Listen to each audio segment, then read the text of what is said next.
whatever, जो भी size वगैरह जो बेचारे चाचा ने नोबेल कॉज के लिए अपनी बॉडी डोनेट की है और बच्चे लोग रहे भाई चाचा का छोटा है यार। मेरा जो 3 महीने पहले मैंने शो किया था उसका एक part of the clip viral हो रहा है अभी, जिसमें मैंने एक चीज़ बोली थी and I just wanted to come here and say that I am very sorry that thing happened.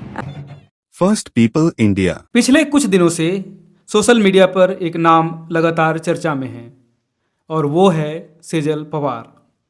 शुरुआत में मामला एक कॉमेडी शो में किए गए मजाक का था, फिर माफ़ी आई, फिर मेडिकल एथिक्स की बहस शुरू हुई। उसके बाद लोगों ने उसके मेडिकल कॉलेज की प्रवेश की जानकारी खंगालनी शुरू कर दी।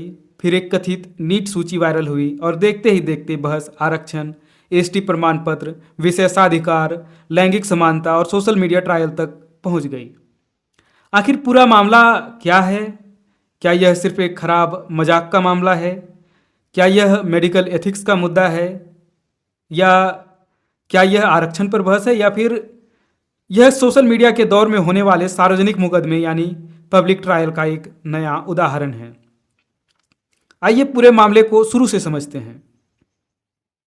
सबसे पहले बात करते हैं विवाद की शुरुआत की। बिग बॉस के कंटेस्टेंट रह चुके प्रणीत मौर्य के शो से यह कहानी शुरू होती है। उस शो में सेजल पवार शामिल होती हैं। शो के दौरान उन्होंने मेडिकल कॉलेज के अनुभवों से जुड़ा एक मजाक सुनाया। यह मजाक मेडिकल छात्रों द्वारा अध्ययन के लिए इस्तेमाल किए जाने वाले कैडेवर यानी शरीर दान करने वाले मृत व्यक्तियों से जुड़ा था। सोशल मीडिया पर वायरल हुआ। कुछ लोगों को यह केवल डार्क ह्यूमर लगा, लेकिन बड़ी संख्या में लोगों ने इसे असंवेदनशील और अपमानजनक बताया। आलोचना करने वालों का कहना था कि जिन लोगों ने चिकित्सा शिक्षा और मानवता की सेवा के लिए अपना शरीर दान किया, उनके बारे में इस प्रकार का मजाक स्वीकार्य नहीं होना चाहिए। मामला तेजी से बढ़ा। मेडिकल छात्रों, डॉक्टरों और कई पेशेवर संगठनों ने भी इस पर प्रतिक्रिया दी। दबाव बढ़ने के बाद सेजल पवार ने सार्वजनिक रूप से माफ़ी मांगी। हेलो एवरीवन, मेरा जो 3 महीने पहले मैंने शो किया था उसका एक part of the clip viral हो रहा है अभी, जिसमें मैंने एक चीज़ बोली थी and I just wanted to come here and say that I am very sorry that thing happened and I said the very wrong thing. I am so sorry about that. मैंने ऐसे कभी इंटेंशनली नहीं सोचा था कि मैं वो चीज़ बोलूँगी। It's very bad to see whatever narrative has been said and बस मुझे इतना बोलना था कि शुरुआत में मैंने ये 2 बार बोली थी चीज़ कि आई रिस्पेक्ट दैट, लाइक हम उनका बहुत रिस्पेक्ट करते हैं and I know it's my mistake and when I went on a show, comedy show, it was my first stand-up comedy ever. मैं इसके पहले कभी स्टैंड अप शो में नहीं गई थी एंड मुझे ये बिल्कुल आइडिया नहीं था कि 2 महीने पहले की क्लिप अभी आज उसमें से एक पार्ट लेके ऐसा कुछ बड़ा इशू हो जाएगा। I am never gonna justify, I am never gonna take the wrong side. Only thing is कि I wanted to come here and give a public apology that मेरे साइड से ऐसा कभी नहीं होगा वापस। I would make sure I would never get into any sort of actions or any sort of comments, public comments इसके बाद, because social media एक बहुत बड़ा platform है and it's good that people are calling out for good cause and I just want to make sure कि I would never support all this thing, never, and just wanted to let you all know कि मैं बहुत naive थी यार, like मुझे ना समझ में नहीं आया था। मतलब मैं जब इनिशियली ये सब वो जो आप पूरा देखो, वो पूरा जो सेगमेंट है वीडियो का, उसमें मैंने एंड में गाना भी गाया था। A lot of things happened and उसमें से बस वो एक part I thought which as a particular responsible person I shouldn't have said and I regret that. तो मैं बस आके ये बोलना चाहती हूँ कि आई प्रॉमिस यू ऑल कि मेरे से इसके बाद ऐसे कभी publicly no statement gets out like that and I'll make sure I would never comment or anything like that. I never wanted you all to see me like that. So, yeah, it was a mistake and I'm so sorry about that. मैंने आपके अगर sentiments hurt किए तो I just want everything to stop this year. Yeah, so I'm sorry. उन्होंने कहा कि उनका उद्देश्य किसी का अपमान करना नहीं था। यदि किसी की भावनाएं आहत हुई हैं तो उन्हें खेद है। सामान्यतः किसी विवाद का अंत यही हो जाता, लेकिन इस बार कहानी यहीं खत्म नहीं हुई। दरअसल इस विवाद को समझने के लिए हमें कुछ दिन पीछे जाना होगा। इसी कॉमेडी सर्किट में कुछ समय पहले एक और विवाद हुआ था। एक युवक ने कथित तौर पर 370 रुपए की बिरयानी पर खर्च किए गए पैसे और डेटिंग को लेकर टिप्पणी की थी। कई लोगों ने इसे महिलाओं के प्रति अपमानजनक बताया था। सोशल मीडिया पर भारी विरोध हुआ। उस युवक की पहचान सार्वजनिक हुई। उसके नियोक्ता पर यानी कि एम्प्लॉय पर दबाव बना और बाद में उसकी नौकरी जाने की खबरें भी सामने आई। यहीं से लोगों ने तुलना शुरू कर दी।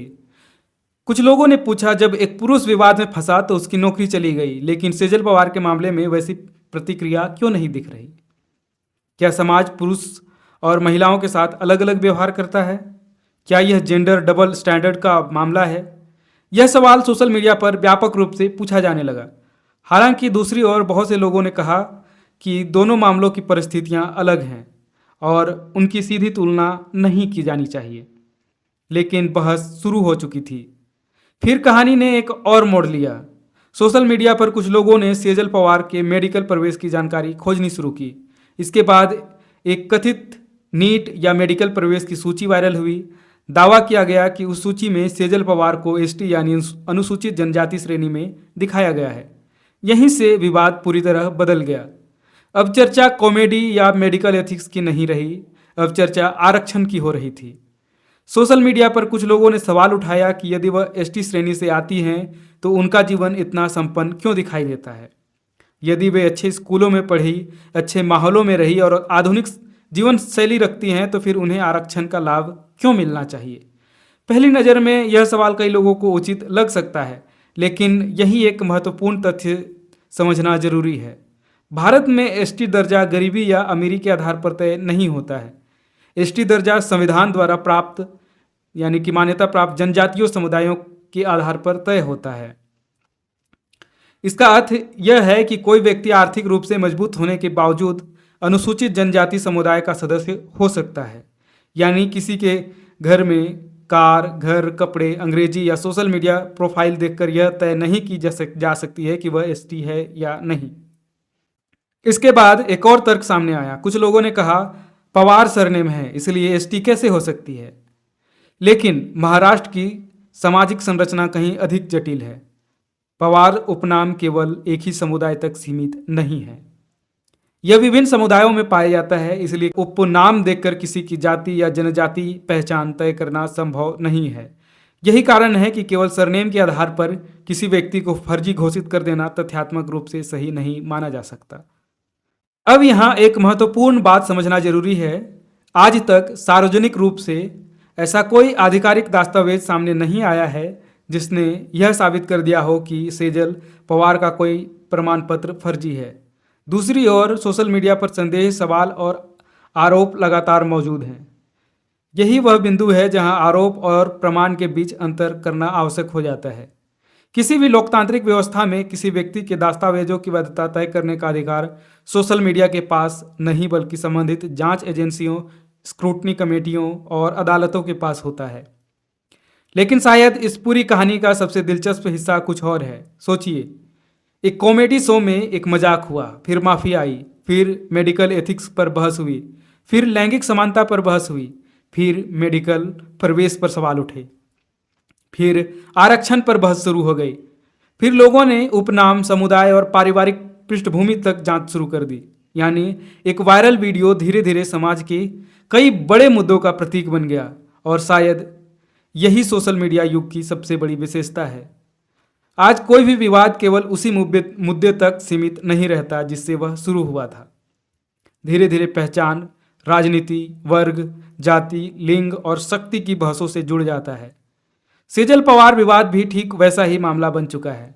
अंत में सवाल यह नहीं कि मजाक सही था या गलत, सवाल यह भी है कि क्या सोशल मीडिया किसी व्यक्ति के पूरे जीवन को सार्वजनिक जांच का विषय बना सकता है?